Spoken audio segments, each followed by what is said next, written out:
Papež Frančišek je pri splošni avdienci spregovoril o lepoti očetovstva, o pomenu vloge očeta v družini. Poudaril je, da vsaka družina potrebuje očeta. Naloga očeta je, da svojim otrokom posreduje modrost, kako ravnati, govoriti, presojati modro in pošteno. A prvo, kar je pri tem potrebno, je, da je oče prisoten v družini, blizu ženi, s katero deli vse, veselje in bolečino, napore in upanja. In da je blizu otrokom pri njihovem odraščanju, ko se igrajo in delajo, ko so brezskrbni in ko jih kaj muči, ko govorijo in ko so tiho, ko so drzni in ko jih je strah, ko naredijo napačen korak in ko se vrnejo na pravo pot. Skratka, očetje, ki so prisotni. Dire presente non è lo stesso di dire controllatore.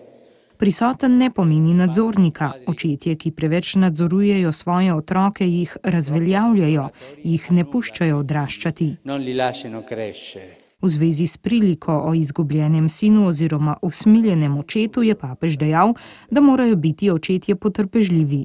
Tante volte non c'è un'altra cosa da fare che aspettare. Velikokrat ni druge poti, kot da čakaš. Moliš in čakaš s potrpežljivostjo, milino, velikodušnostjo in usmiljenjem. Papež je dodal, da dober oče zna čakati in odpustiti. Seveda zna tudi odločno opozarjati.